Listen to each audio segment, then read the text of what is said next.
we normally have a meeting here in Cambridge when Ambassador is able to meet some of our senior colleagues. They're able to meet the student body. And that has been, of course, reduced due to the current pandemic conditions. But on the other hand, on the positive side, we're able to expand globally and invite so many people from who normally couldn't have come today.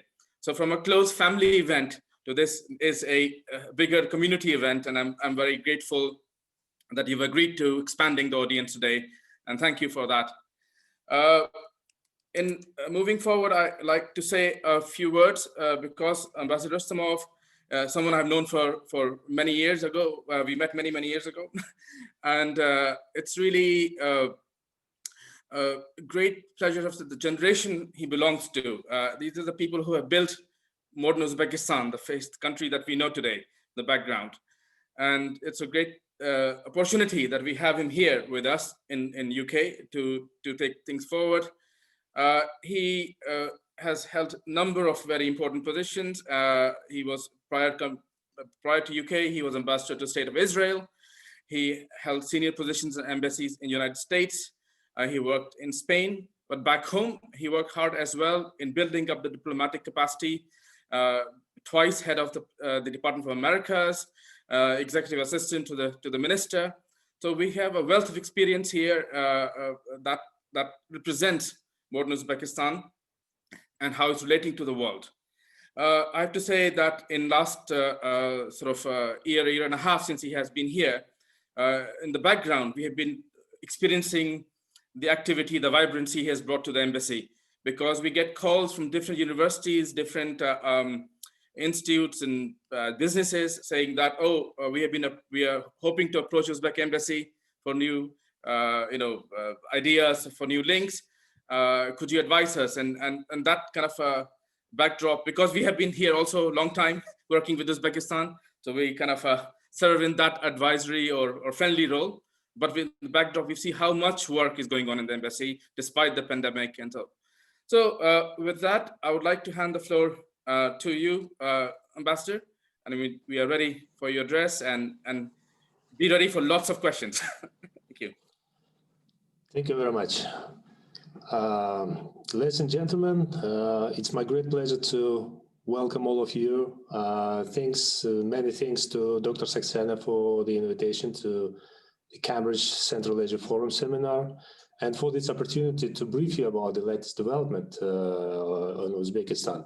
And of course, my special thanks and my special hello to my counterpart, Ambassador Tim Torlett, for joining us. It's an honor for me. Probably you would agree that the developments in Uzbekistan are quite impressive, and I think it would take hours to mention all of them.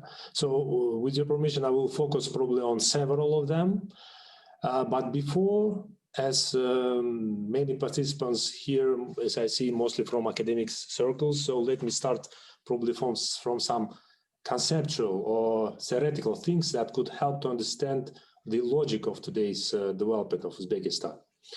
So today, everybody and we can see that everybody more and more use the term of New Uzbekistan as a recognition of the new stage of Uzbekistan development and the deep modernization which is going on in my country.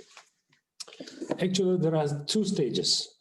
We separate two stages, but when we in the history of modern Uzbekistan, but when we compare, it's not kind of antagonistic approach. We see it mostly from the point of view of continuity in strategic goal, which are not changeable. So the strategic goals like an independence, like an prosperity of the country, like an increasing the well-being of the people. But the differences are in approaches, how and the mechanism. So the first stage was also very important for Uzbekistan. We call this stage the period of national revival. So that was a period of formation of statehood, the state and public institutions. That was a period of establishment of new ways, a new type of economy. So it lay down the foundation for further development. This period helped us to achieve the status of the most diversified economy in our region, for example. The second stage, the second period, we call this period as the period of national progress or national prosperity. No doubt this period is connected with the President Shavkat Mirziyoyev. Of course, there were some other factors, like, for example, the current development in the global arena, in the world. So, and these new challenges in the world, so they requested from us to adjust our economy. There were some key preconditions for the moving to for the progress in Uzbekistan. So the economic preconditions.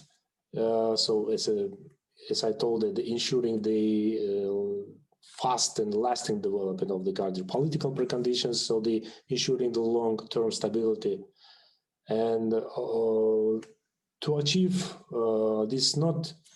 to achieve these goals, we were focusing not only kind of basics like in a diversified economy, like resources, but we also right now they're focusing on some other aspects like in developing the science, education, innovation, and so on and so on. Probably I will stop on these matters a bit later. So this second stage is connected, as I told you, with the President Shavkat Mirziyoyev and his strategy of reforms. And we call it the strategy of actions, which include the 5 key directions. In the core of these reforms, in the core of this reform strategy, there is a human interest. So the interest of well-being of all people. And the key aim is to improve the living standards and the well-being of the people, to bring the Uzbekistan to the new level of the development, to the list of the developed democracies and this democracies and the countries with a strong market economy, the vibrant civil society, the rule of law, guaranteeing the human rights and freedoms. So let me briefly tell you about this. Mentioned all these 5 priorities. The first one is the further strengthening the system of government and civil society construction and establishment. So it means the democratic reforms. It means the strengthening the role of the parliament, the political parties in the modernization. It means the reforming the system of government management. So to make it more responsible first, and to make it more effective. And of course, this direction also include the strengthen the role of civil society institutions, and of course the mass media as well. The second directions is the rule of law and further reforming of judiciary system.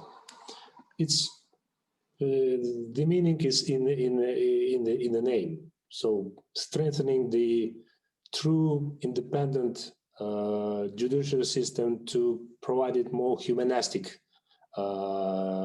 character, not like in a punishment. So it's also means that the system would guarantee the human rights, the freedoms of the people. It means that the services to the people would be also improved. The third direction is a further liberalization of the economy. And probably I will stop a bit later for the achievements on this in these directions. But it includes again liberalization of economy, which includes the national currency, for example, stability of national currency, the wide attraction of foreign investments, for example, the expanding the cooperation with the international financial institutions, bringing the new technologies, and so on, so on. And of course, the growing and the bringing up the position of Uzbekistan in international ratings. The fourth direction is the social sphere. So it includes the healthcare, it includes the education, science, it includes the development of social infrastructure like the roads and other stuff. And the fifth direction is security. Security and internal stability through the religion, through the international harmony, and of course, it's a more active the foreign policy. So we see right now the practical results. We see the progress in all of these directions. And that was recognized by the not only in Uzbekistan, but it was recognized also on international arena. So we all know about the Economist recognition of Uzbekistan as a country of the year because of that Uzbekistan made the more farthest steps in its development. So right now we are focusing, of course, the results. The government became more accountable to the people because we strengthened the rule, strengthened the parliament. Now the government is accountable.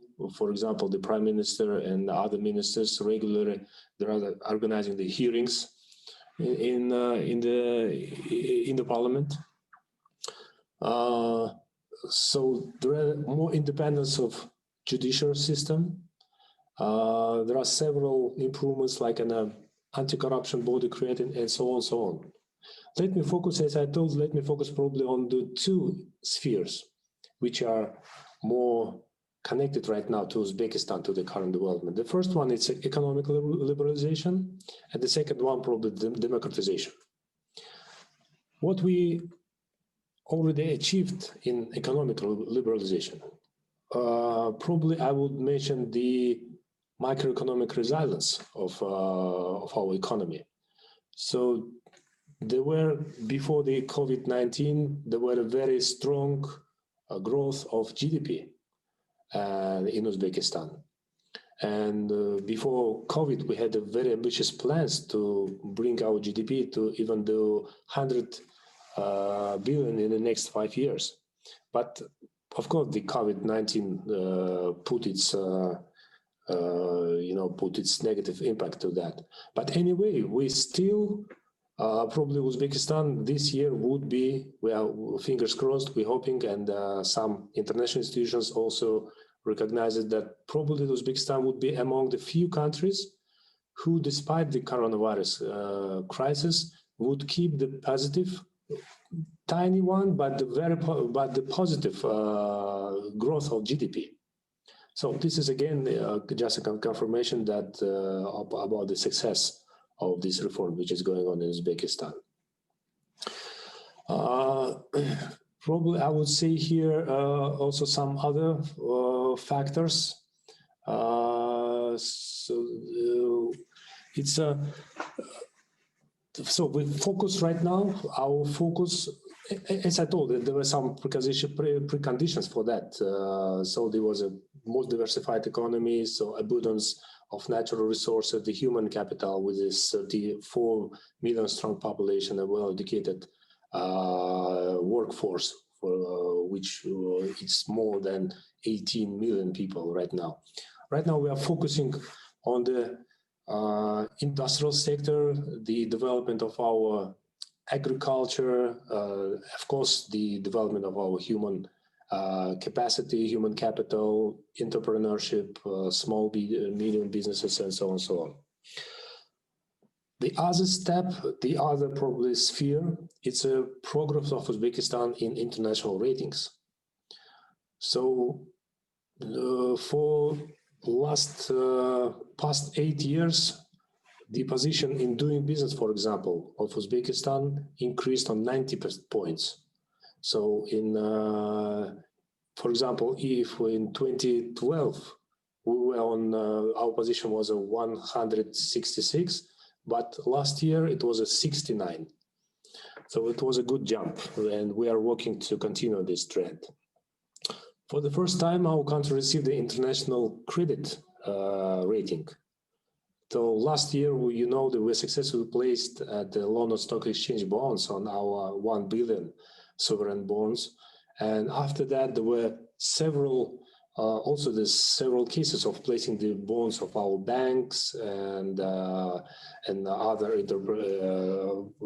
and we are planning the other to put the on LSE bonds, Euro bonds of our big industrial enterprises. For the first time in 10 years, Uzbekistan positioned in the credit risk rating of our ECD has improved, and we are right now in the fifth group. So due to the favorable conditions for foreign investors, there is a growing trend of growing investments inflows. In 2019, foreign direct investment reached 4.2 billion, and we are focusing on increasing this and keeping this trend, upward trend, and increasing the foreign investments which are needed for our economy. And we are focusing, of course, to the modernizing our economy with the focus of production of more high value-added products and services, to develop industry branches which do not involve the direct use of natural resources. And all of this is possible only through the attracting investments, advanced technologies, and knowledges. And for that, Uzbekistan is keen to continue its reform, and especially in economic liberalization. The second issue which I also wanted to mention is a democratization. So it's including the rule of law, including the government accountability, including judiciary, human rights. As I mentioned, we are working on different directions through the strengthening the parliament because of the body who is express the willingness of the people. We are working on humanization of our judicial system. We are moving from repressive measures, which Uzbekistan criticized in the past, to more, the kind of prevention measures, to social rehabilitation, education, and so on and so on. We put big attention to ensuring the human rights and, of course, ensuring the media. Probably you see the recent waves of discussion in the mass media about the role of the mass media and the human rights in Uzbekistan. So I would say that this process is right now very actively discussed in Uzbekistan. And probably I will mention the such big things like an abolishment of child labor and elimination of forced labor in Uzbekistan. We are working hardly on that. The process is still going on, but we and the international community recognize that Uzbekistan has reached big progress in this sphere. Of course, there are many challenges in Uzbekistan. The big challenge of coronavirus pandemics, that was a huge test for Uzbekistan economy, for Uzbekistan national healthcare system, but it was also the big school of experience. So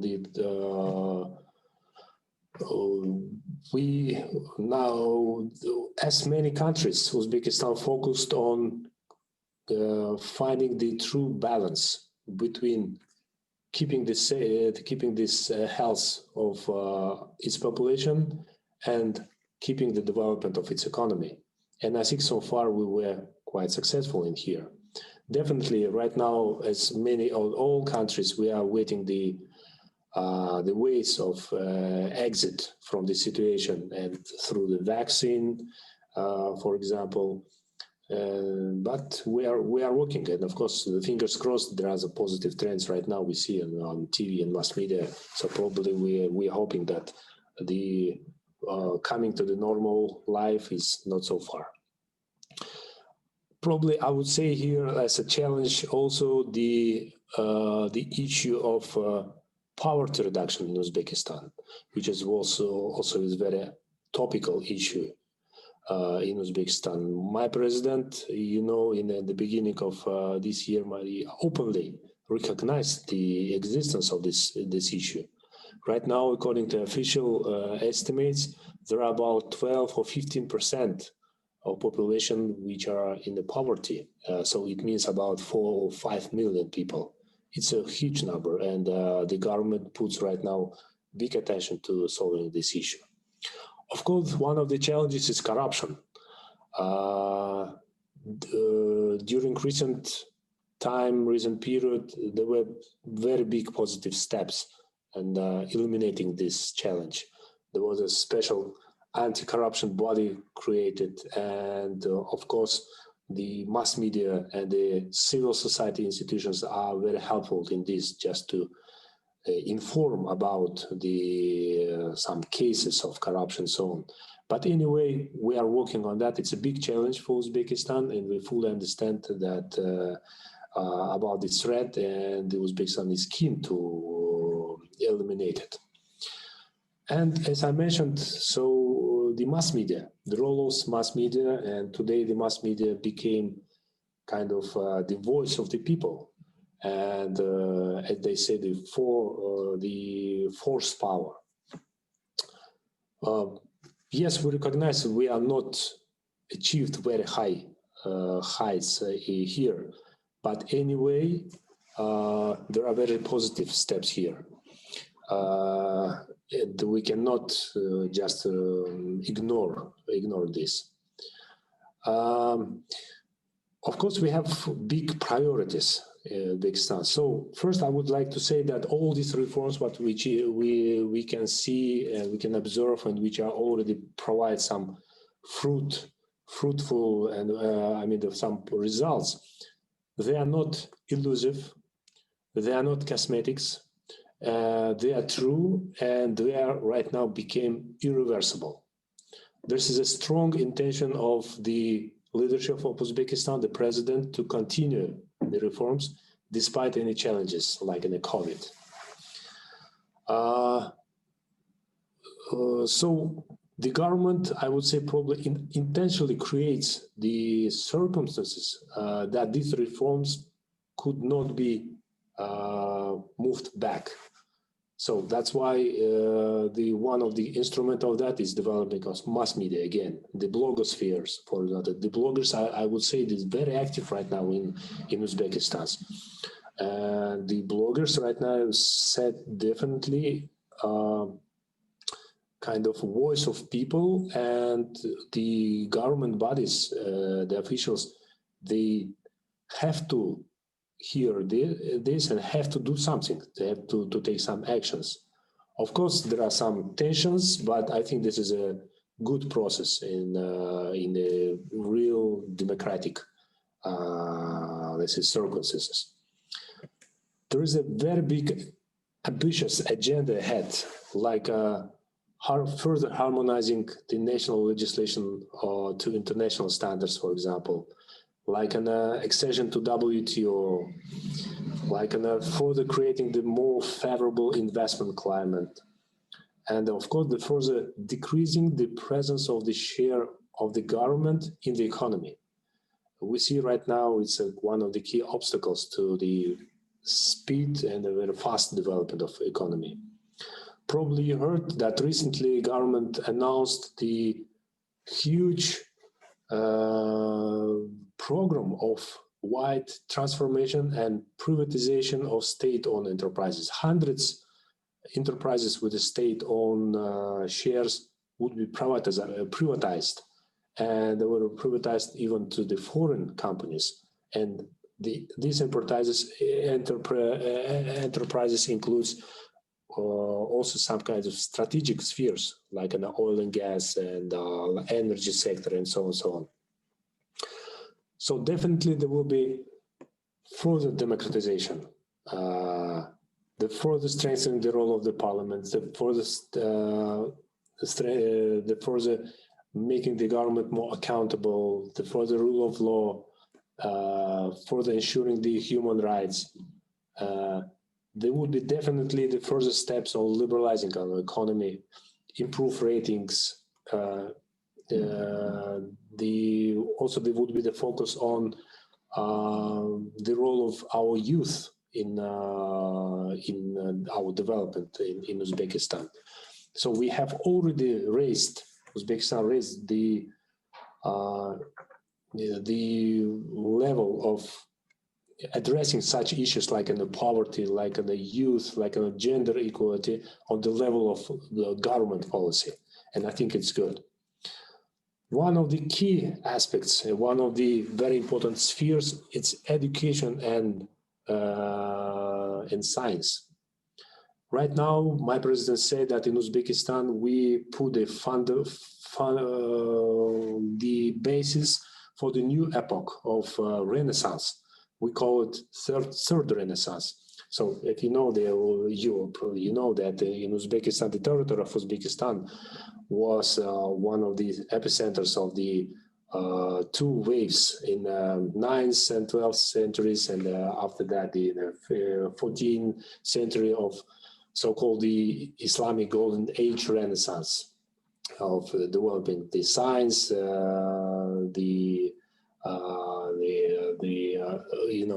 science and fundamental sciences, and so on and so on. Right now, there is a focus of my government to develop education sphere and science. Only last year, the 19 universities were opened in Uzbekistan, and 9 of them were joint universities with the foreign partners, including United States, including Russia, South Korea, Malaysia. The reason for the focus to education is obvious. First, it's demographics. As I told, it's a 34 million strong population, and 60% of population are under the age of 30s.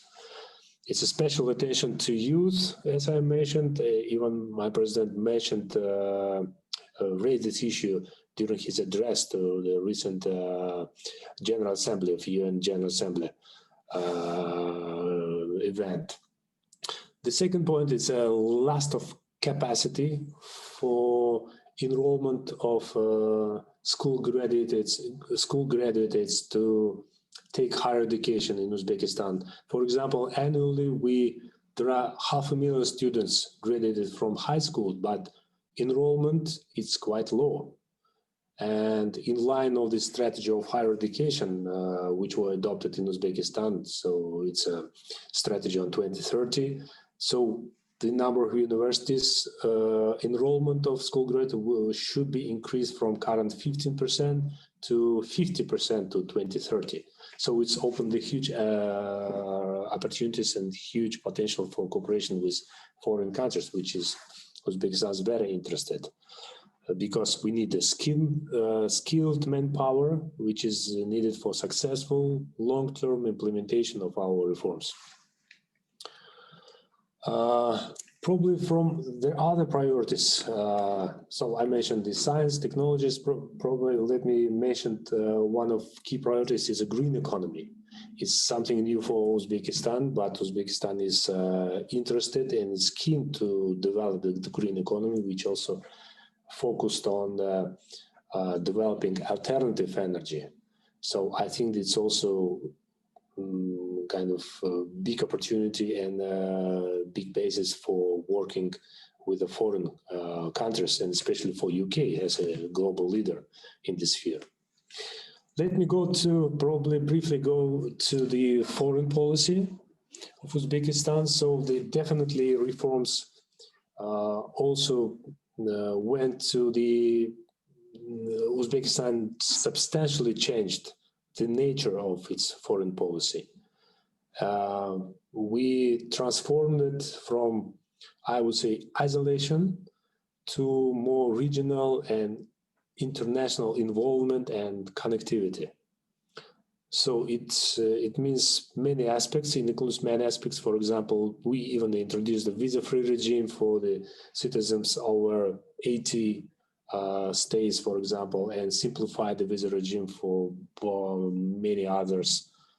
So it includes the engagement for neighbors, including Afghanistan, and it includes Uzbekistan readiness and openness for the dialogue and to discuss all these problems, all dated problems which were existed in Uzbekistan with its neighbor, for example.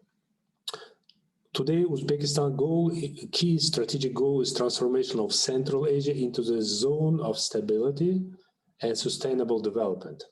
And we want to turn Central Asia into a single, capacious market, attractive to foreign investments.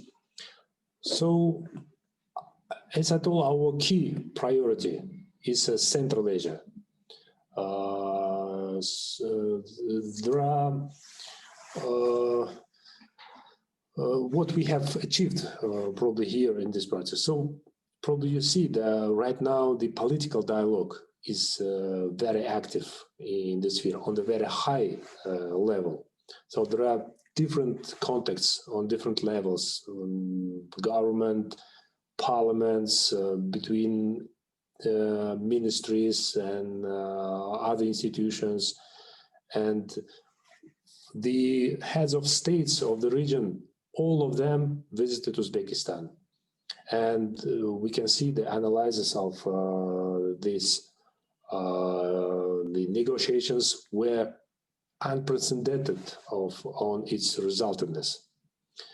And of course, one of the initiative, I could mention the initiative of my president to launch the initiative of mechanism of regular meetings between the head of states of the countries of the Central Asia. On this regional basis, we have also was very successful in solving all these issues regarding the delimitation, demarcation of state borders with our neighbors. We see the positive aspects in solving the issues related to the ecology, environment, and the water management. The water management, one of the very sensitive issue for many years in Uzbekistan. Today, we just solve all this this issue was solved. And probably I would say here also the new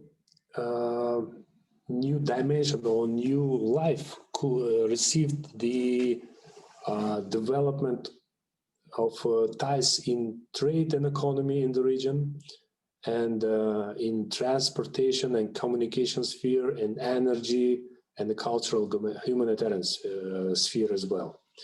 We fully understand it's just a beginning of our journey, but anyway, we are very proud, I would say, that the new architecture of stability in Central Asia was created, and Uzbekistan played kind of active role here. Let me mention briefly about Uzbekistan. So Uzbekistan is also one of the priority of foreign policy. It's our neighbor, and Uzbekistan is very interested in stabilization the situation in Uzbekistan, in Afghanistan, and we were quite successful in relaunch, I would say, the negotiation process in Afghanistan recently. There was a very positive feedback from inside Afghanistan, so the people of Afghanistan support this idea, and it was also very good. And the Uzbekistan is also working very hardly to help Afghanistan in terms of providing the electricity, for example, or realizing or carrying out some infrastructural projects in Uzbekistan. For us, to help to Afghanistan, it's very obvious. First, it's as I told, we are focusing on creating a Central Asia as a kind of spot of stability. In Afghanistan, we consider that Afghanistan is integral part of Central Asia. And the second, through Afghanistan, if there will be the peaceful, stable Afghanistan, this is the shortest way to reach the open sea through Afghanistan and Pakistan. It's key issue for double-locked country as Uzbekistan.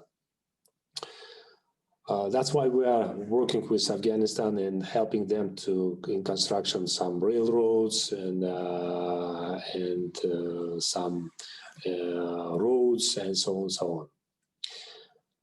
The second priority in the foreign policy is, of course, the developing relations with the key global powers like the United States, like in the EU, like in the UK, Russia, China, and so on. So probably I will not go to details in all of these,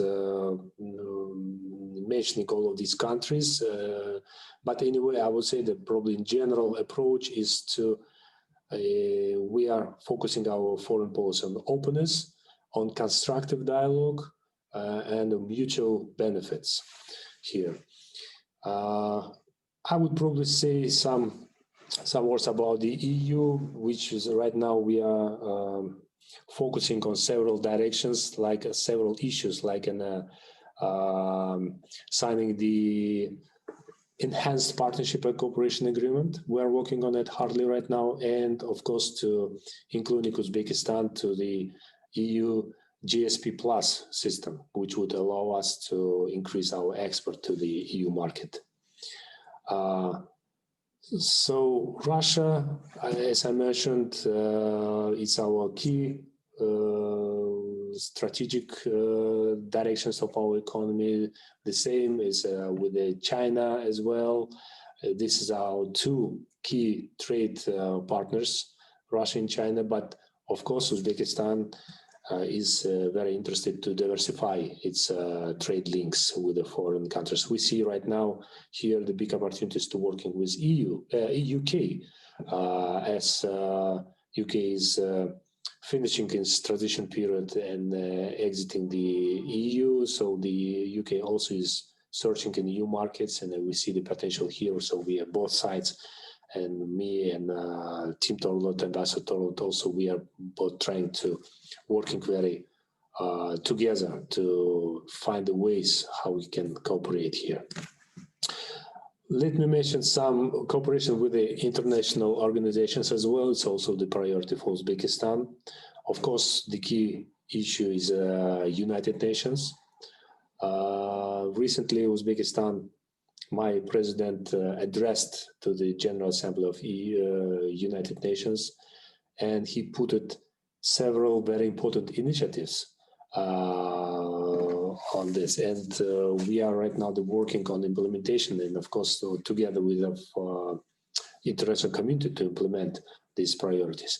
Let me just mention several of them. For example, Uzbekistan initiated the international code of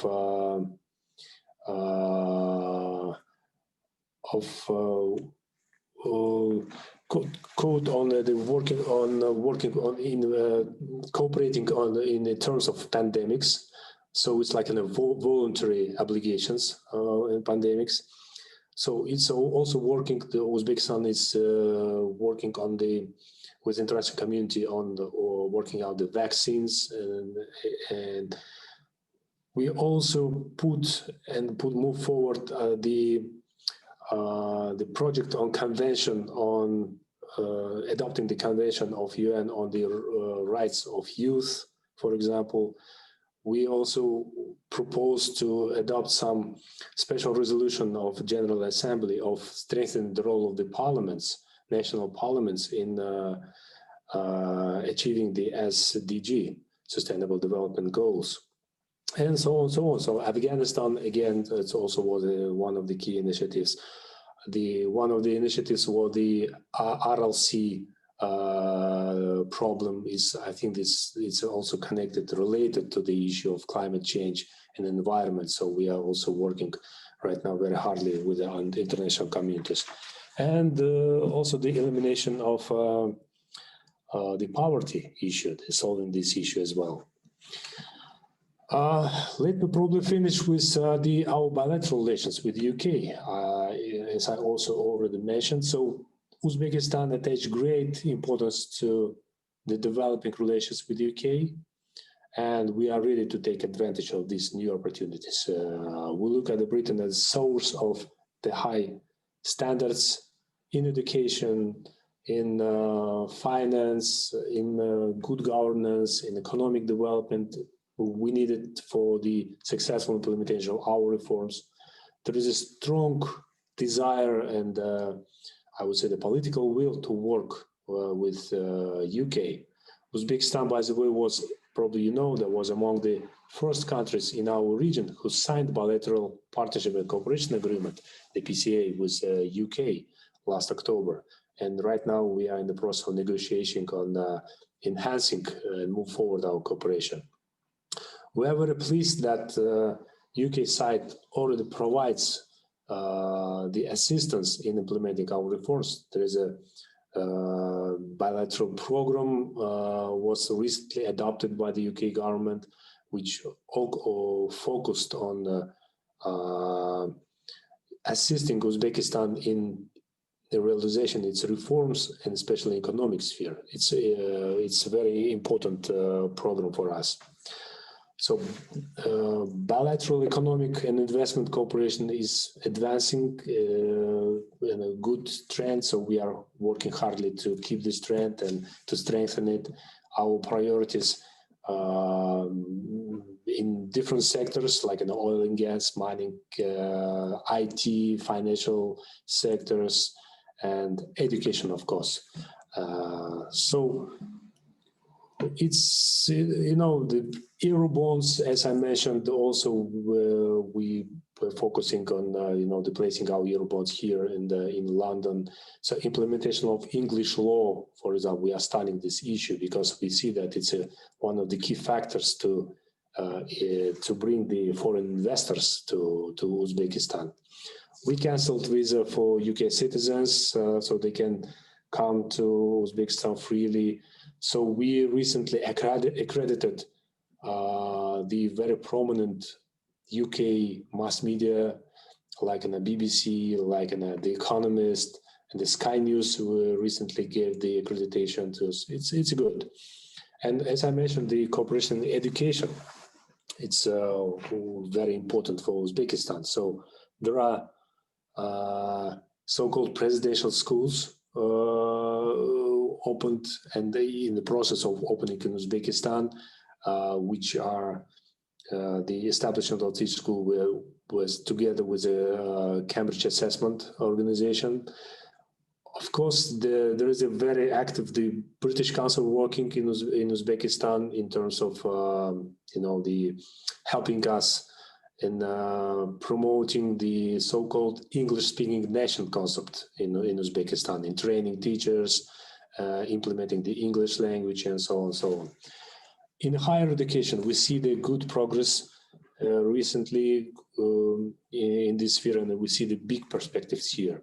So we know that since 2002, the Westminster International University operating in Tashkent, and just last couple of months, the MOU and agreements between the Tashkent State University of Law, for example, and from UK side, there was a Brookhouse College and the Queen Mary Universities we signed regarding the double degree, double diplomas, and of course, the implementation of the foundation courses.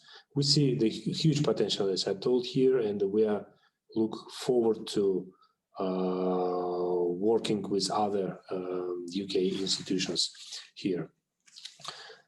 Probably the next practical steps.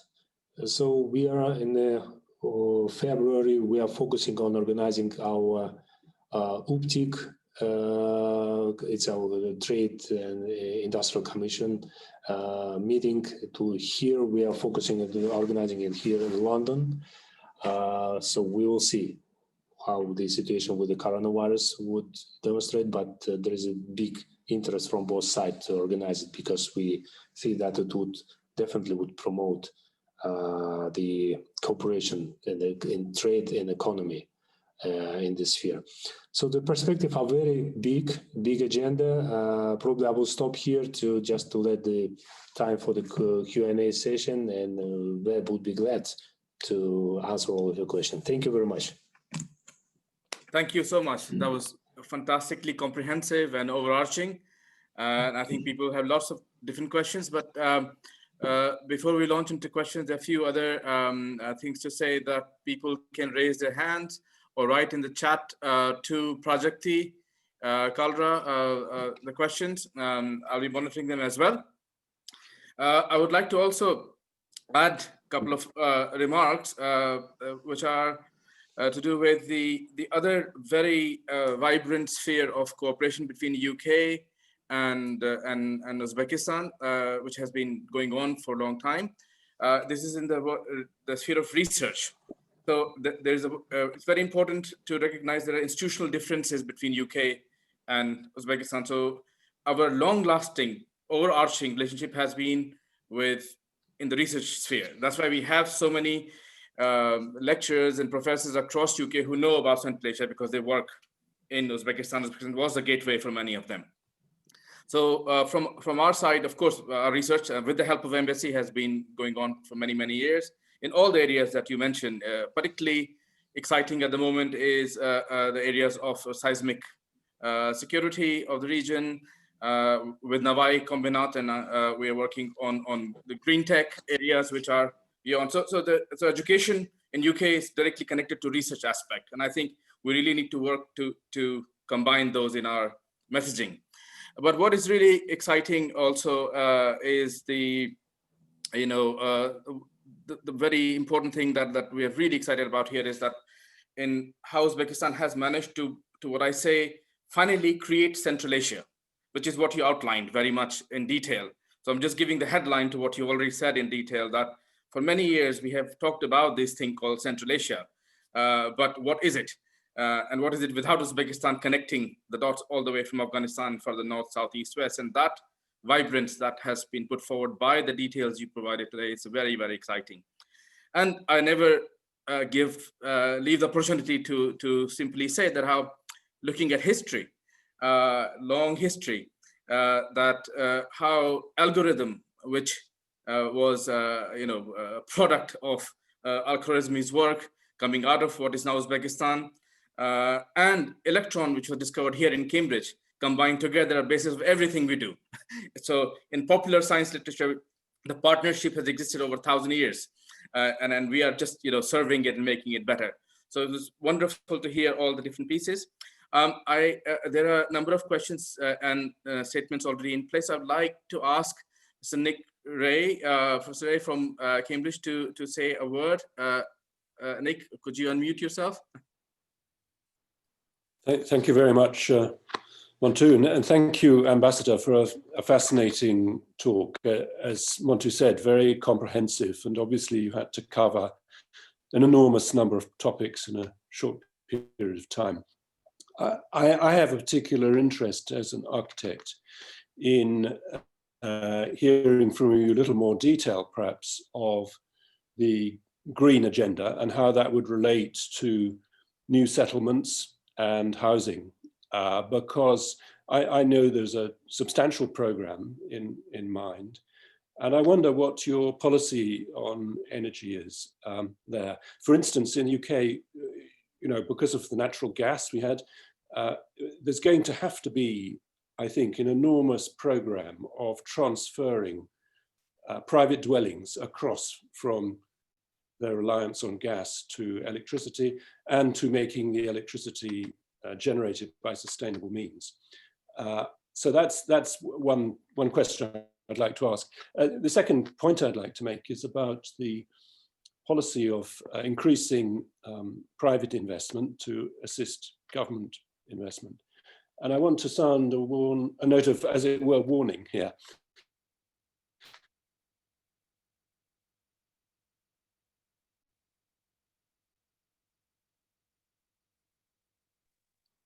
Nick, you're frozen, I'm afraid. We can't hear you.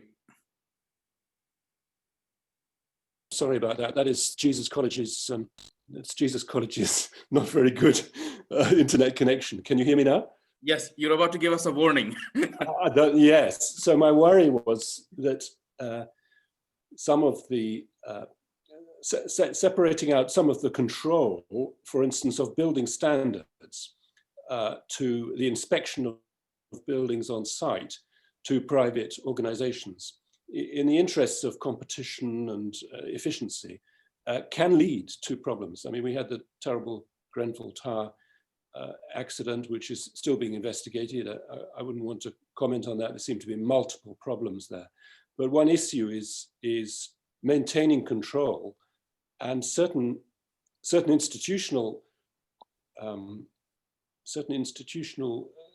requirements, I think, need to be addressed by the state. And I think you're in a position of choosing where to involve private enterprise and where not to.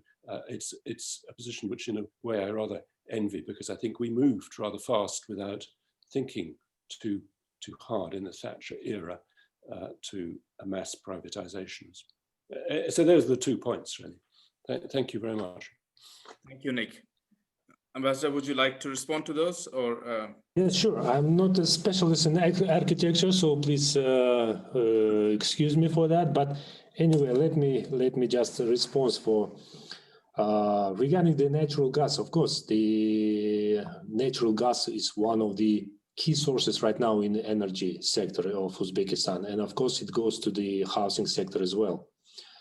But definitely, if we understand, or the Uzbek government understand that this is our strategic, let's say, the assets, and we would like to use it mostly for let's say, for our export, for example. But definitely, we need to provide the housing sector, especially with something alternative. What it could be? The first, I think, that could be the technologies of energy savings. So we are working right now of implementing such kind of product. It will take time, of course, but anyway, there is a strong intention in bringing that. The second, I would tell you that frankly, there should be the changing of the culture of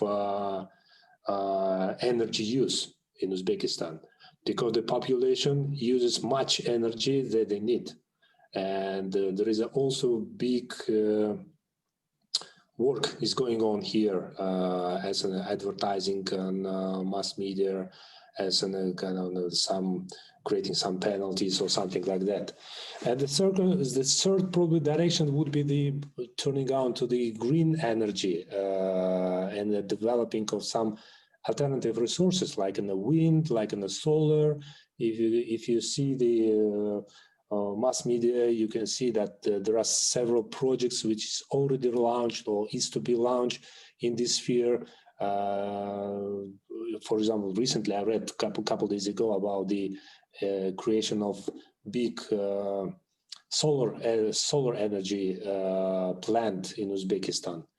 Definitely, they share in the energy balance would be at the very first stages would be very small, but anyway, it would demonstrate the trend where Uzbekistan is going on to. The second, regarding the standards in building, definitely, yes, there are some challenges here, but anyway, Uzbekistan is fully understands that they should be the single policy of standards, let's say.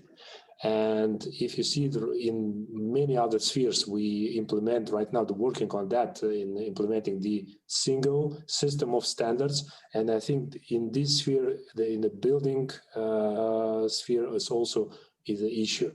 So they should be, no doubt, they should be the standards, safe standards, and they should be open. I mean, everybody should know about it and so on. So the work is going on, definitely, yes.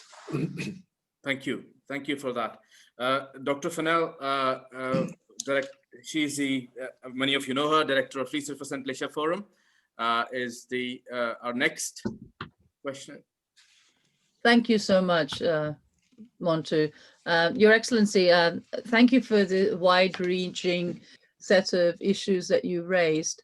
I'd like to build on both Montu as well as Nick's comments and to ask whether there is more thinking in terms of future plans for young people in terms of skills and education, of linking the rich history that Uzbekistan has in terms of both where it's located. So the point that you just made about Uzbekistan being appropriate, and that is absolutely true in terms of thinking of solar energy, because it's very hot in the summer, but it's also very cold in the winter. So whether there's any thinking about the way one could have living labs, spaces that we could harness the history of the way in which either architecture or food, my particular area of interest in terms of sustainable food, so that we don't have to revisit all the mistakes made in Western countries in the last 100 years before we rectify them. Is there any thinking in terms of whether it's the organics or in terms of textiles? So many areas where we now realize that we were very resource demanding through the 20th century. And now we're saying we have to reduce water, we have to harness energy, we have to reduce waste. And often one recognizes that if one returns to one's culture to find answers, not only is it valuable in terms of building a sense of national pride, which is very important, but it's also important because new technologies then can be developed rather than simply a copying of technologies from elsewhere, which we know is both expensive and not very helpful in terms of efficiency. And I'm trained as an economist, so I think it would improve efficiency and move towards sustainable development goals. Thank you. Thank you so much. Thank you very much. Definitely, yes, you raised a very topical issue. And first, youth, as we mentioned, for Uzbekistan, it's one of the key priorities. And definitely the young people, there is a big hope of the government that the new people with a new open mindset would come soon in the government, in the economy, and would dramatically increase the level of the pace or the intensify the development of in Uzbekistan. Definitely, yes, we are focusing on bringing the new technologies in Uzbekistan, not only buying and implementing. I would say this is the least probably what we are interested in.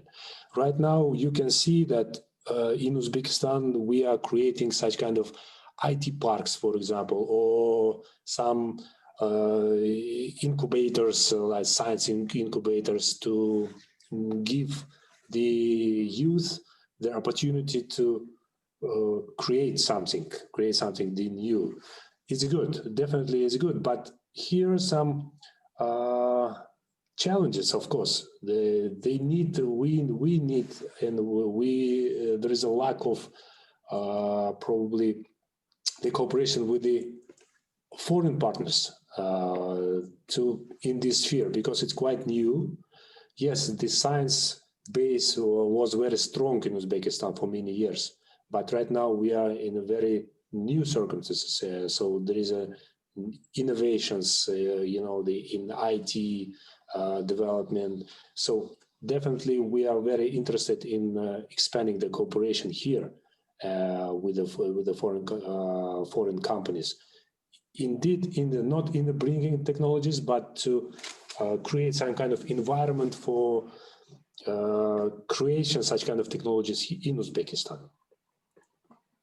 Yeah, thank you. Yeah, I think that's the key point. I mean, our interest from Cambridge is to build these collaborations where, for us, there are new opportunities in the region to work very closely to co-develop things which are naturally important and relevant locally, but also offer global opportunities in kinds of solutions one can develop from there. So we have a very active student group here, my MPhil students who are just been introduced to the region, and they're very keen to learn more from you. So first one from Shadi Kubati, please unmute yourself and ask your question. Thank you, Dr. Saxana. Thank you so much, Ambassador Excellency, for such an insightful talk. I learned personally a lot, and I guess it goes without saying that we congratulate you and your nation for all those incredible achievements that you mentioned, and we wish you all the best in the years to come. So within the 5 points you mentioned, ranging from democratization to security, my question here focuses on economic liberalization and social infrastructure. So COVID-19 clearly showed us all that nobody is safe unless everyone is safe. Economically, we saw unprecedented actions such as ceilings on public debt eliminated in Germany, of course, despite the reputation of social conservatism. And then socially as well, we saw a lot of normalized working from home, changed our classification of who we consider in our economy to be key employees, people without whom society can't maintain basic functions. And now many are even, relevant to the region, speaking about China +1 and highlight, speaking about the importance of diversifying the risk of only relying on one country. My question to you is, what lessons do you think Uzbekistan learned from this pandemic? And has it reset some of the social and economic priorities? Thank you very much. Thank you. Thank you very much for this question. Yes, as I told, the corona pandemics was the kind of negative impact to Uzbekistan, but it was also the lesson for people. And in social infrastructure, definitely, I think that consequences we still would see of these pandemics, but there are already the changes in social in society. So probably we will see the strengthening. I think one of the lessons would be that there would be the need to strengthen and improve the system of our healthcare. So we saw the minuses. The pandemics revealed the minuses of our reaction, let's say, to the pandemics. But in general, the lacks in our system, the healthcare system as well. Probably the second point would be that we would move and we would accelerate moving. There is already a government program. We would accelerate the program moving to digital economy. So let's say the development of IT technologies. Right now we are working on in Zoom, negotiation with the Zoom. So all these technologies would be also implemented, and we recognize that there should be some kind of new approaches in this sphere. Probably here the two key issues in economic liberalization, I would say that probably they would be more active search for the new markets to ensure the diversification of Uzbekistan's export and the foreign trade. And on the level of the pandemics, what else we can say on the social sphere? We, as I told you, my president initiated on the General Assembly the code of voluntary obligations of these states during the pandemics.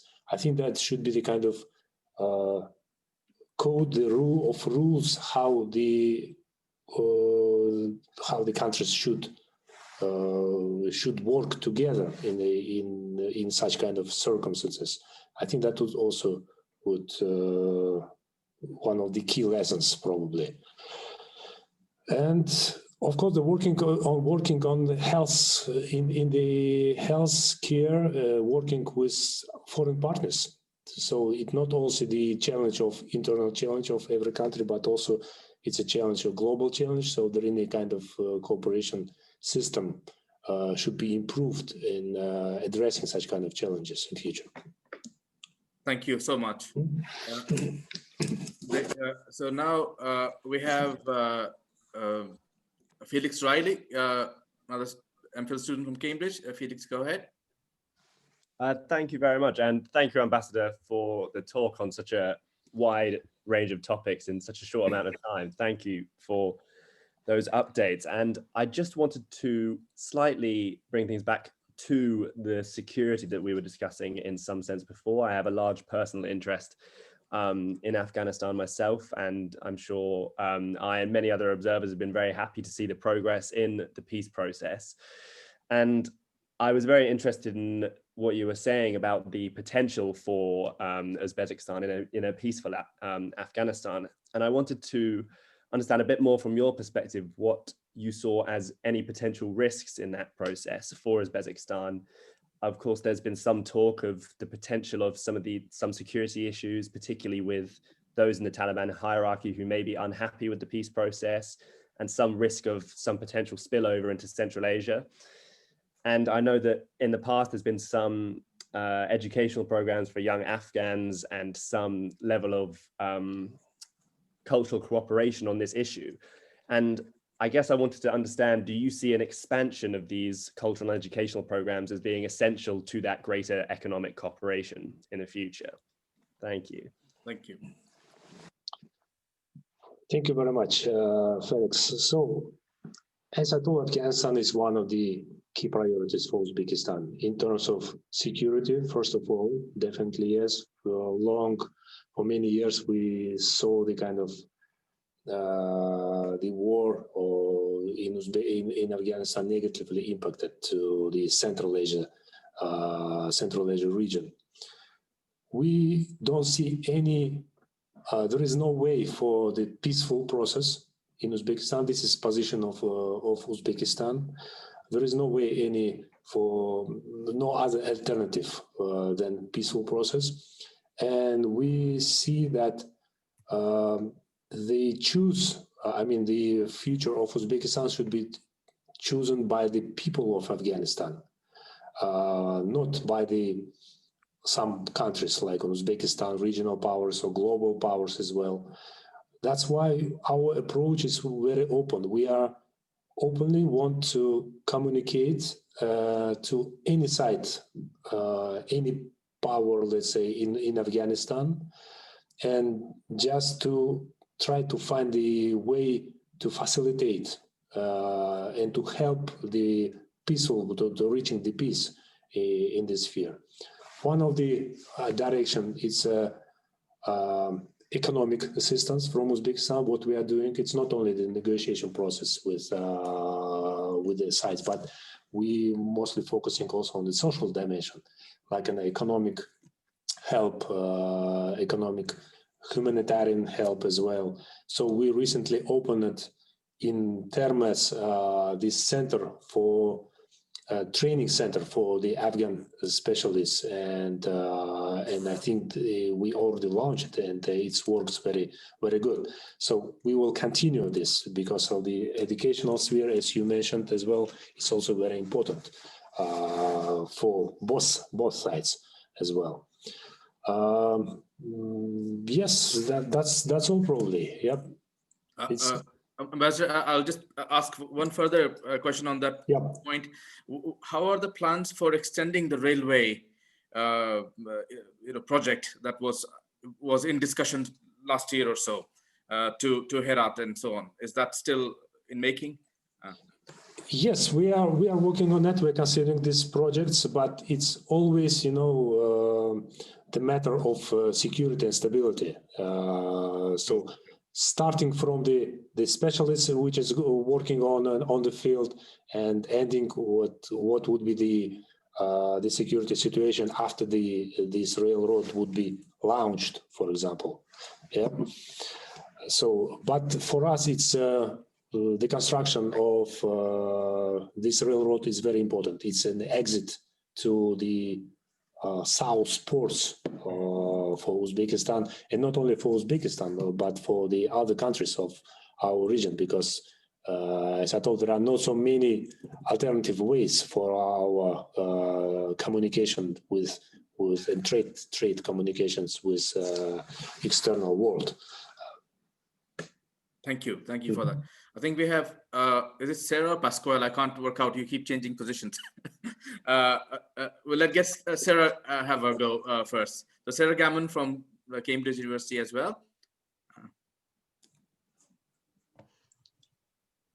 Your Excellency, thank you so much for your wonderful talk and very insightful on such a wide range of subjects. You had briefly mentioned earlier that agriculture was going to be one of Uzbekistan's focus areas. And I was wondering if you could maybe expand a little bit on the policies or strategies in that area.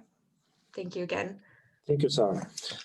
Definitely, for many years, agriculture sphere was the key sector of Uzbekistan's economy. And you probably know that we, at that time, we were kind of very limited in our potential in agriculture. So we were just the cotton, one of the big shares in our agriculture sector, the production of cotton. And we send it to just the raw material, the raw cotton, we send it to, we sell it to external market. So we had, additionally to that, we had a problem with child labor and so on, so on, so on. Right now, we completely we are changing this approach. So we are there is an approach to limit the share of cotton in agriculture. We are mostly focusing on other types of agriculture as well.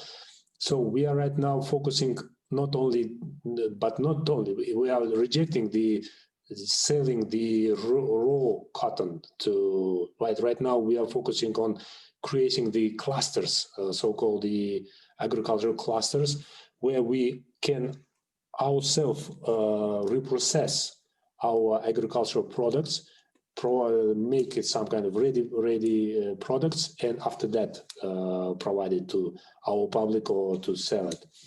We have recently adopted the strategy of developing of agriculture 2030, and probably one of the key issues also which is mentioned in this strategy is innovation, implementing the innovation in agriculture.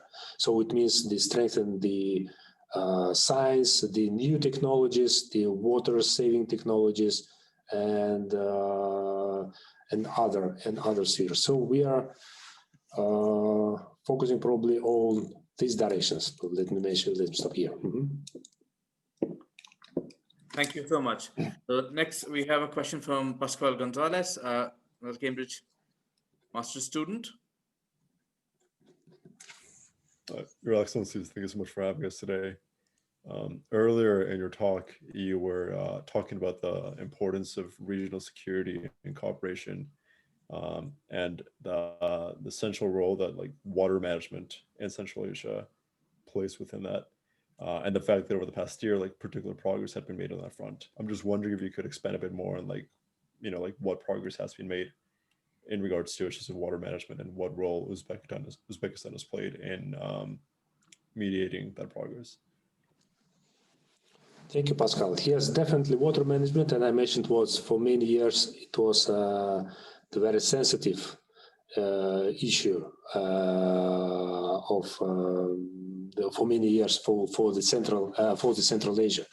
So you know that the key problem was how we can assess the water. Is it for agriculture or is it for energy? And but due to the constructive approach of Uzbekistan, which was initiated by our president, right now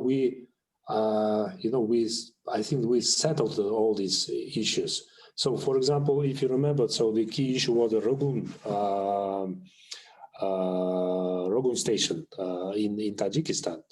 But right now we are working in this sector. We are considering even the participation in such kind of program, for such kind of projects. For example, in Rogun or Kambarata in this program, we started to exchange. I think there was already started this mechanism of exchange of electricity between countries. There were, in Soviet times, there was a system, the single regional system.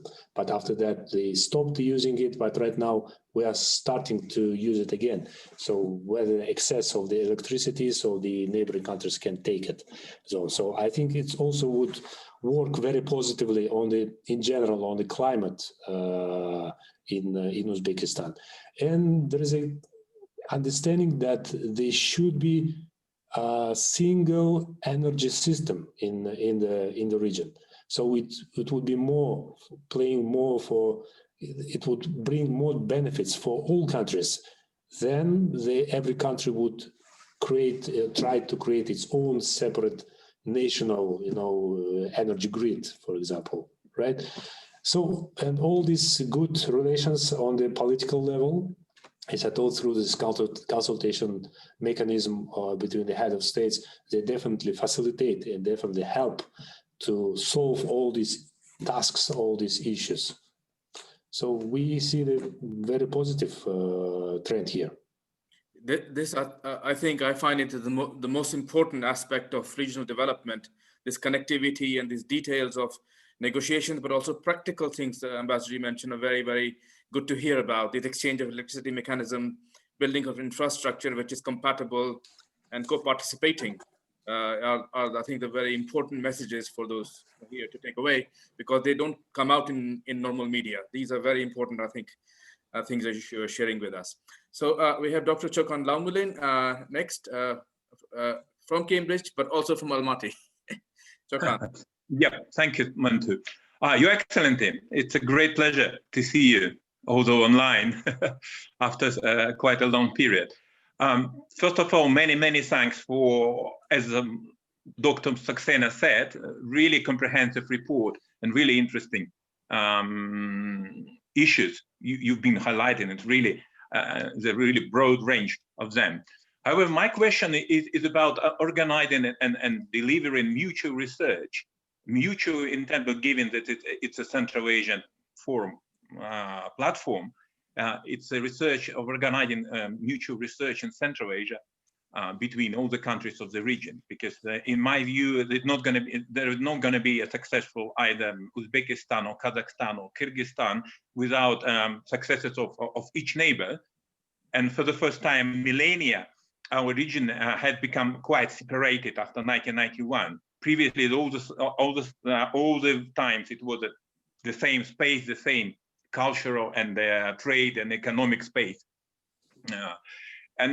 My question is, nonetheless, in approaching this mutual research agenda, I can see our forum, Cambridge Central Area Forum, as a perfect vehicle for organizing mutual research, because sometimes direct contact would create certain problems as it may relate to risk or some failures of certain policies. Because without failures, nothing happens.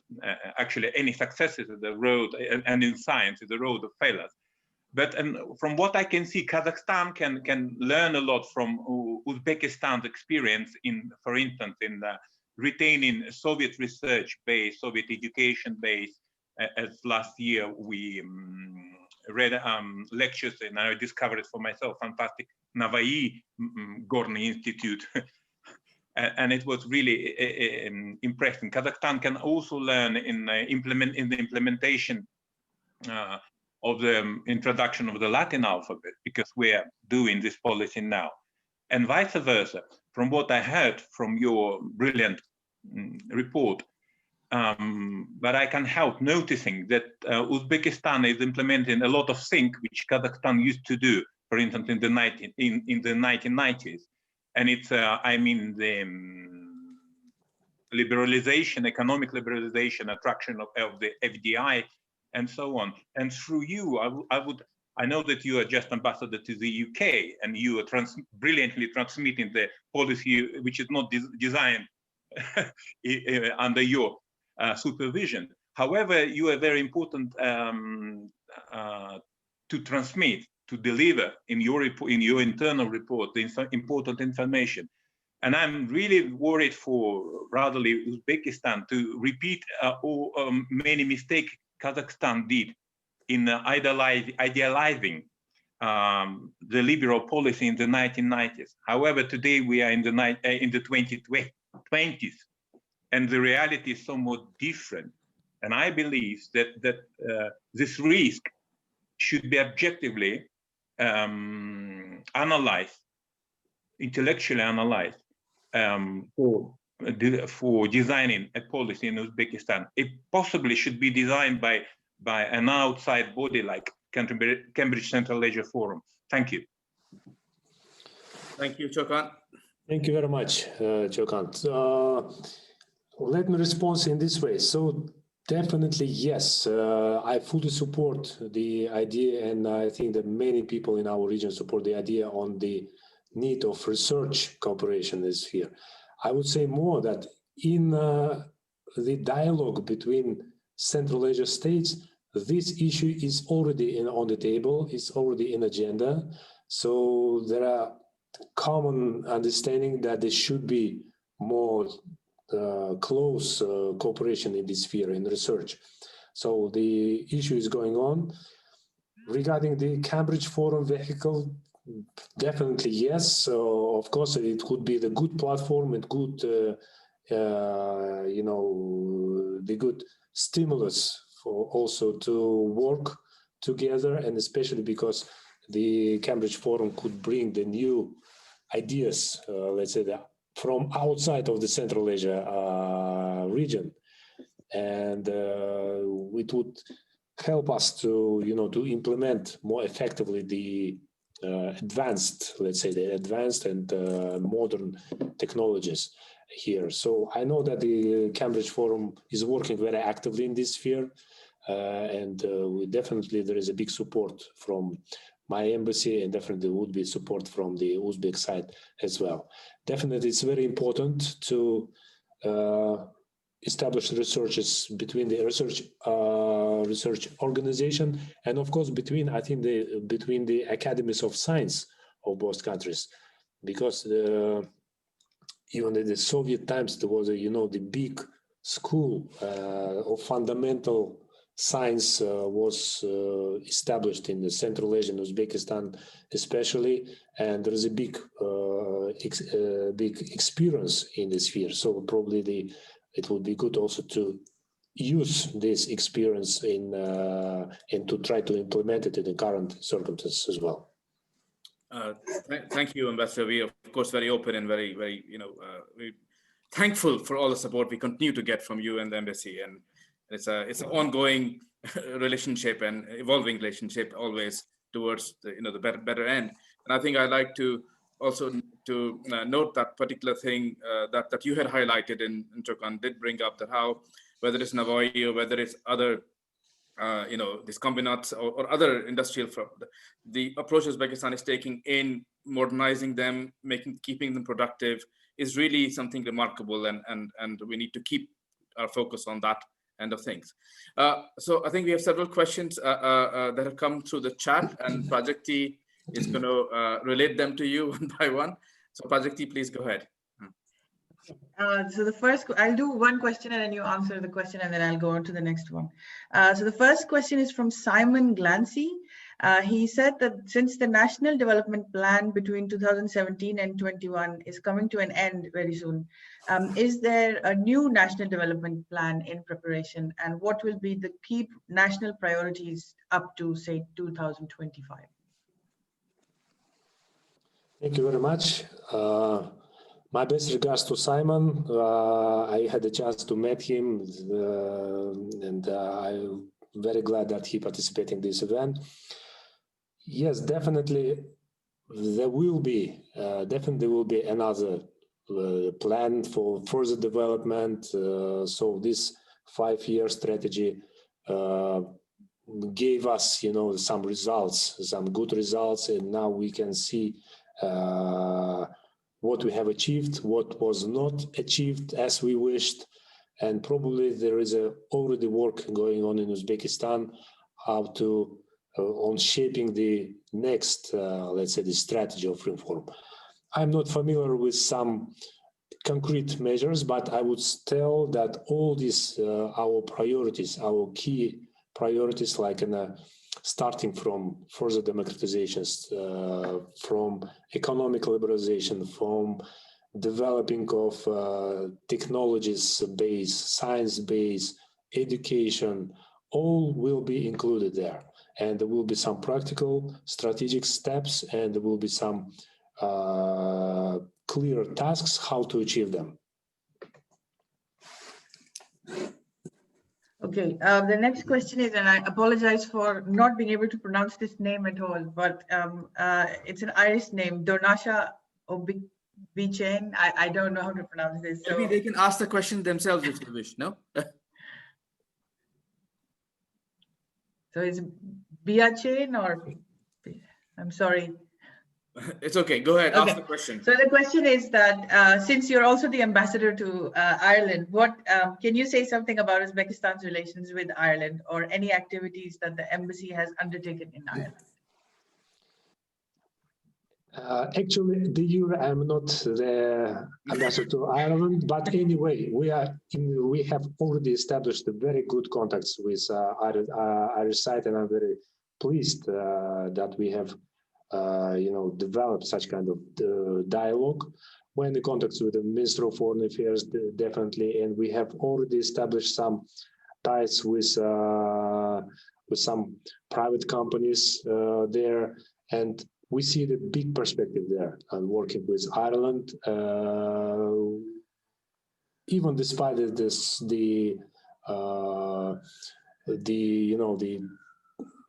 that the islands not too close to Uzbekistan, but anyway, there are many things, many spheres where it can work, because the island is very famous on several issues, like an IT, this issue, the development of technologies, and healthcare, and so on, so on. So we are very keen to work. We are trying to work, keeping very close contacts with our partners in Dublin, and also in the ambassador in Moscow, Irish ambassador in Moscow. So we're hoping that we will come with some practical results very soon. I think I'm sorry, in the queue, Harun I had to let him ask his question. Harun Yilmaz, Dr. Yilmaz, and then we'll come back to the other ones. Yeah. Thank you so much. I'll try to be very quick.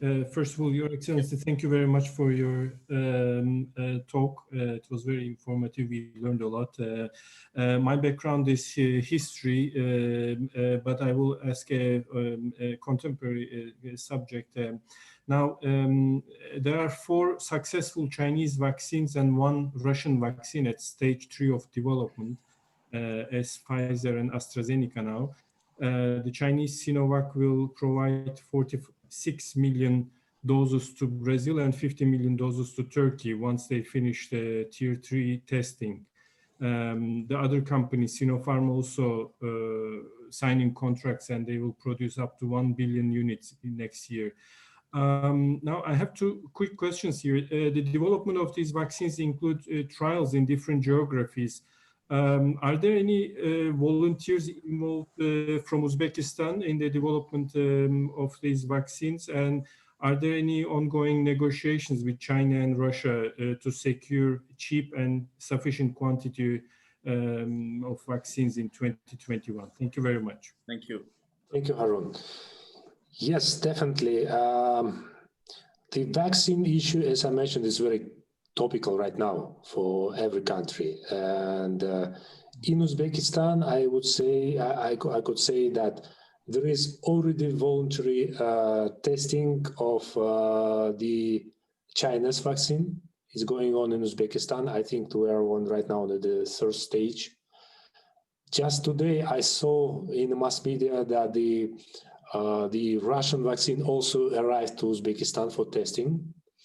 And we are working, there will be, and after this trial period, we will pick up the most effective one, the most safe for the population one, and it will be the start of immunization process.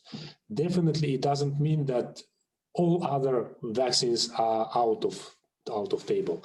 No, we are also we are interested in also to bringing some vaccines, the Western vaccines, with the AstraZeneca vaccine, for example, Oxford vaccine to Uzbekistan. But again, what my president mentioned in the General Assembly, so there's always, there should be kind of fair or wide approach or wide access to these vaccines, because we cannot wait for months or for years. We need to implement it as soon as possible. You know, this is an issue of the security of the people, of safety. That's why we are working together with our partners right now, and we are open, of course, to work with other the companies and to implement the other types of vaccines as well. Thank you so much. Prajakti, back to you. Yeah. Okay, the next question is from Marianne Lanatsa. She's from Lund University in Sweden. She asks about Uzbekistan's accession to WTO. When can the WTO membership be reached? We are in the process right now. As you know, the WTO accession is quite very long process, because there should be the negotiations with many sides, many all members negotiation. But anyway, there is this big intention to do that. Uzbek side does it try to does it as fast as possible. We are working with WTO, and there is also understanding from this organization that there would be assistance to Uzbekistan, but there is a procedure, and that's why we need to follow some kind of procedure rules. But anyway, we're interested, and there is a strict intention to join this organization. Thank you so much. But I think Callie had a question, which I'm asking her to ask herself, Sure, rather than going to read. Yeah. Thank you, Your Excellency. Thank you, Mantu, and thank you, Your Excellency, for taking the time to share and this all the really interesting updates from Uzbekistan today with us. My question is returning to the some of the infrastructure projects and the railroad that you were discussing specifically to Herat. Can you comment on who's leading the design or the mapping plans, and who Uzbekistan might be partnering with to achieve some of these infrastructural projects? Thank you. You mean in Uzbekistan? Or Yeah, in Afghanistan? Or In Afghanistan, yeah. She means in Afghanistan, yeah. Yeah. So we are working, of course, with the support of international community, and the Asian Development Bank, for example, the financial assistance there is because definitely Uzbekistan would not be doing it by himself. But most of the technical work, I mean, construction is doing by Uzbekistan. Right. Yeah. Thank you for that. Yingfeng, would you like to ask your question yourself? Thanks, Your Excellency. Yeah. Following our discussion on railways, I want to ask a question regarding the China-Kyrgyzstan-Uzbekistan railway. I wonder if there are any new updates about the progress of this railway and how is the negotiation of it going. I think another audience has already addressed my second question about vaccine. Thank you. You mean the China railway connecting to China and the Central Asia, right? Yes. Yeah, the one connect China with Uzbekistan bypassing Kyrgyzstan. Yes, I don't have any details right now on updates about that. I know that there is the working is going on in this sphere. The only what I can say, but we are interested in any ways and many the ways of connecting, as I told you, of diversification of, or let's say the connectivity. The improving the connectivity of Uzbekistan and Central Asia with our foreign markets. Thank you for that. Akim Al-Nazarov, would you like to ask your question directly, or would you like us to read it?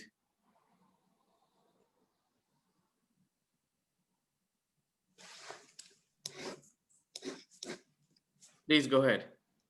You're muted.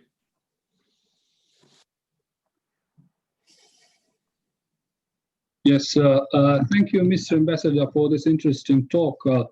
I think most people who observe closely the developments in Central Asia will agree with you that Uzbekistan has done a remarkable progress in the last few years.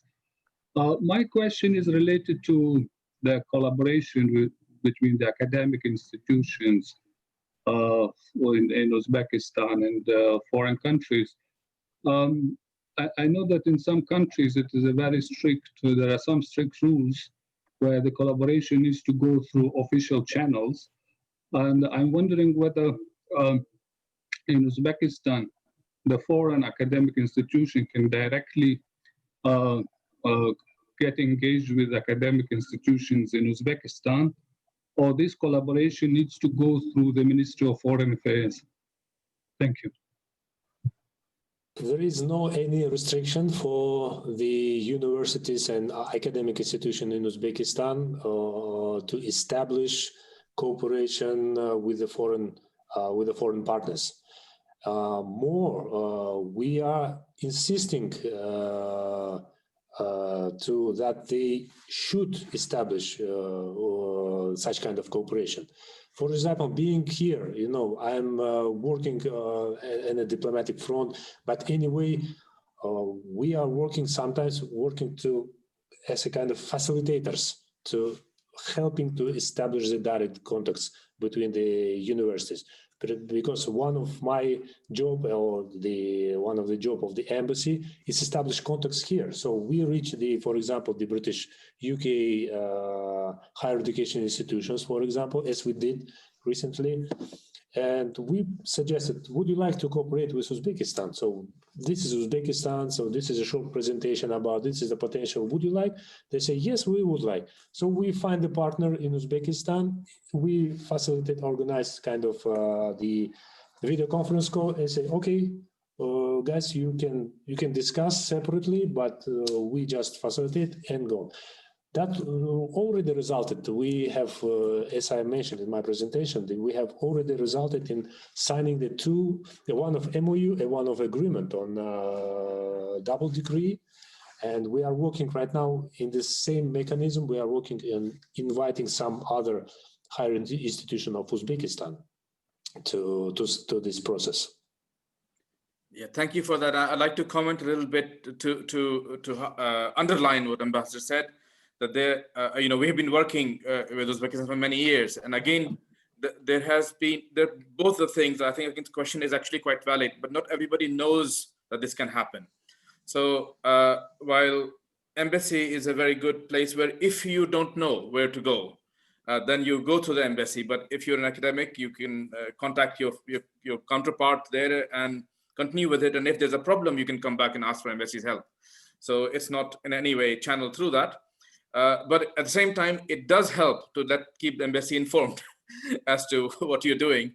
So, it's a evolving situation. And I mean, I'm almost proposing here that we should think about a joint a meeting like this one, specifically focused on this. There is and even produce a booklet or a manual for it, that how these things work, what are the particular channels. There is a very different culture of institutions between the two countries. In the sense that you have Academy of Sciences, UK doesn't have Academy of Sciences. It means something totally different. Academy of Sciences here is Royal Society and British Academy. They don't employ people. They don't do research. They give awards, honors, and other things, and so on. While Academy of Sciences in Uzbekistan is a living institution with employing a large number of people and having more than 250 institutes which work. Nobody here understands that. And similarly, the idea of a research university is beginning to take place in Uzbekistan. There are very few universities which actually do research as their main activity. So most UK universities do research as their main activity, and teaching is a part of that process. They are very different cultures. So these things need to be explained to both sides sometimes. And I think we do need a formal kind of a way to do that periodically to bring the understanding clearer. We have another question here from Dr. Radovich from UCL.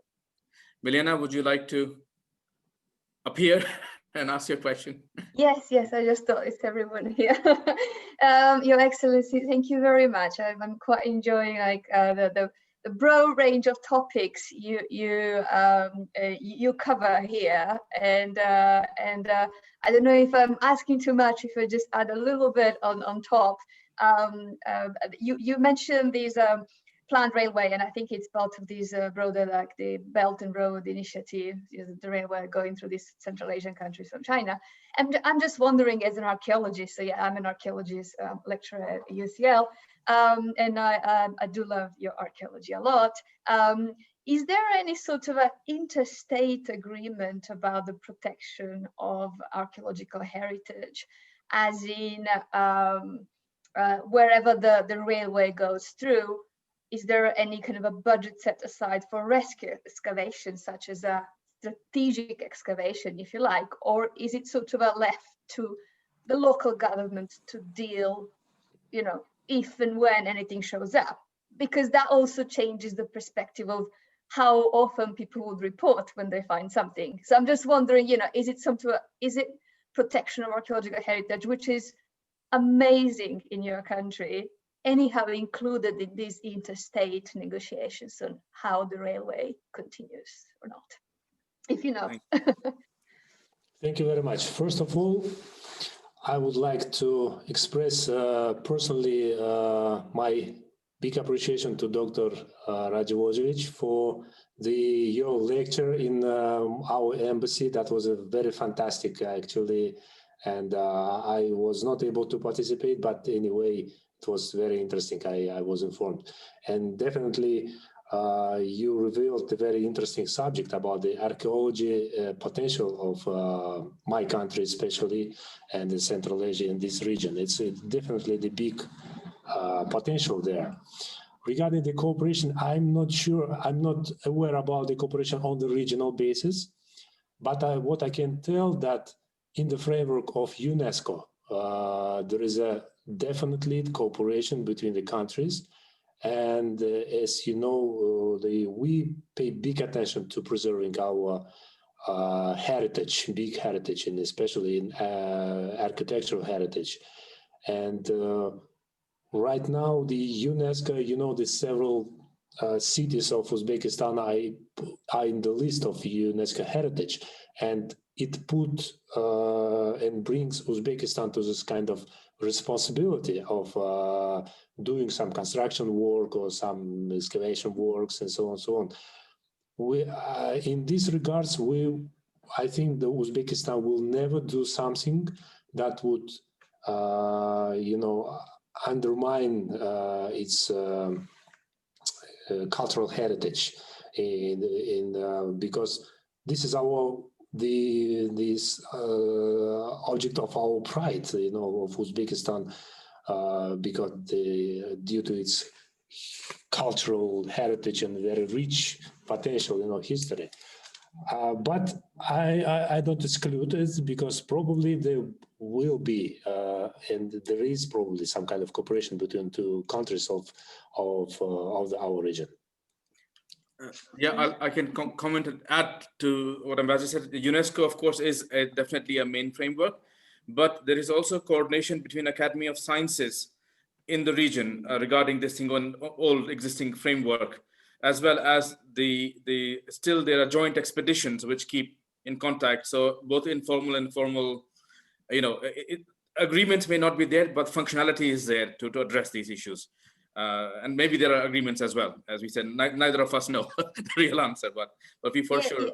If I may only add just a little facet, is that sure. while obviously like monumental architecture is amazing and it's a great pride of Uzbekistan and so on, a big part of my knowledge of Uzbekistan and of archaeologists that work there refers to the periods that are prehistoric. So like Bronze Age, Neolithic, and so on, which are very important for discovering these first connectivities along the Silk Roads. And those would not be monumental. Those would be pieces of pottery, tiny little pieces here and there, something that would not be easily recognized. So this is why I'm kind of just wondering, and we can obviously talk if there's any question on that matter, but like it would be nice to know like further plans and so on. But yes, thank you very much for the openness of your embassy and your country for collaboration. Ambassador, if you have missed Miliana's lecture, she's a regular lecturer on our course. So next time she's doing it, I will invite you to ask difficult questions, importantly. Okay, I think we have another question from Marian Lanatsa, which Prajakti perhaps can read. Sure. Her question was whether Uzbekistan had a strategy for 5G, especially since some of the Western countries and Huawei don't get along. So, what a contrast from archaeology to 5G! A fantastic jump. So I actually don't know about this 5G strategy, but I know that in the framework of Shanghai Cooperation Organization, there is a discussion regarding the cooperation in the sphere of digital technologies, development of internet. But in Uzbekistan, if I'll talk from our point of view, so definitely for Uzbekistan, the development of telecommunication sphere is one of the key issues, because the cover we see that right now we are working to cover by the internet all country. After that, there will be, so we will upgrade the current system just to make it the high-speed internet, because this is a key element, as in every country. This is a key element of digital economy of development. So we are looking regarding, as you said, that about mentioning the Huawei. I know that this is kind of more political issues in other countries about that, but we prefer to work with any company who can bring to Uzbekistan new technologies, which would help us to upgrade our telecommunications sphere, IT sphere as well. So we would work with Huawei, we would work with UK companies, some of them we are already negotiating with them. So this issue is important for us. Thank you very much. Prajakti, did you have a question of your own? I can't remember. I'm asking too many different questions. I'm confused myself now. I just wanted to express my gratitude to the ambassador for taking time out and doing this for us. I was just before the talk started, we were talking about how we were all together last year around the same time with Senator Safayev. So I really do want to thank the embassy and the ambassador for taking time out and always coming to Cambridge in whatever form is possible. So I just want to thank you. That's all. Thank you very much. We have I think perhaps the last question before time runs out, from Rosa Berko. Rosa, would you like to ask your question? But while you're coming online, if you're there, I'd like to. So the question is regarding agreements between performing arts, museum studies, and visual art between UK and Uzbekistan. What I wanted to say was when it comes to such things, the great joke us Indians have, that one of our biggest labels in the world is our music and culture and films, and that only happened because that's the one thing we did not have a ministry and agreements for. So some of these things perhaps are done outside of formal agreements. But Rosa, would you like to ask your question? Thank you very much, Professor Saxena, and thank you very much, Ambassador Rustamov, for excellent presentation. It's a pleasure to listen to this presentation. So my question refers to the cultural sphere. I was just wondering whether there is any official or informal agreement between the UK and Uzbekistan with regards to the cultural sphere. And I mean a very wide scope, like museum studies, performing arts, visual arts, etc. Because as you know, Uzbekistan has amazing culture, and you must be proud to show it to the world. And are there any channels already established to make it happen, maybe in post-COVID times, maybe in future, if it's difficult to do it now? Thank you. Thank you very much, Rosa. First, let me just to appreciate your role and the role of the British Uzbek society in promoting the culture. So I know that the British Uzbek society does it very openly and without any agreements. So it's just part of the answer for your question. But anyway, I know that recently the BUS also signed the agreement with our committee on inter-ethnical relations, right? It's in English. But anyway, we are interested in working in cultural sphere on every dimension, even without the agreements, official agreements, or with agreements, it doesn't matter. So there are huge potential working here.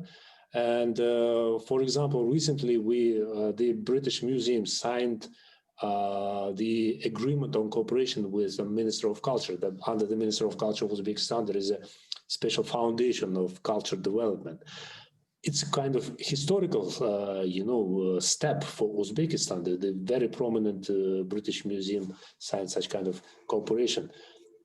But at the same time, you probably saw it in mass media. So the British Museum, even before this agreement, there was a very productive cooperation with British Museum regarding these tiles, for example, which were stolen in Uzbekistan and appeared here in Britain, and we thanks to the professional work of border control, UK border control officers, and of course to the British Museum, we are right now working on sending back to returning these tiles to Uzbekistan. No agreements were signed about that, but there was just purely the intention of both sides. I think it's good. It's kind of the matter of public diplomacy, which is very important. And of course, the culture is a kind of bridge connecting the people, connecting the countries. And once again, Rosa, thank you very much and thank Louise, for what you are doing through BUS. It's very important for us. Thank you. Thank you very much, Ambassador. Thank you, Ambassador. So we're exactly at 1 o'clock. It's lunchtime everywhere. And I think we have tired you enough, and you've been absolutely amazing at taking so many questions, and even more so than we have more questions. You opened up so many different areas. So we hope we can repeat this again soon, and hopefully in person, but whatever medium there is. And we claim to be, and we can prove that we are the oldest friends of Uzbekistan, all-weather friends. We are here in whichever way we can facilitate anything, both in all spheres, really. And again, it's thanks from us for our, the Central Asia Forum management. Many people were listening here. We just missed that we at this point we would have gone and had a nice college lunch together with you and shared a few more lighter moments. And we're very sad that we can't do that. But nevertheless, our warmest thanks. Last parting word to you. Dr. Saxena, all participants, thank you very much. I really appreciate that. It was a very warm conversation, and I really appreciate your interest in my country. I really appreciate the role of the Cambridge Central Asia, the forum for doing what I'm doing for establishing and for strengthening the relations between UK and Uzbekistan. As I told, it's very important. The science, such spheres like science, education, the culture, they are the bridges which help to establish more strong ties between both countries, both people.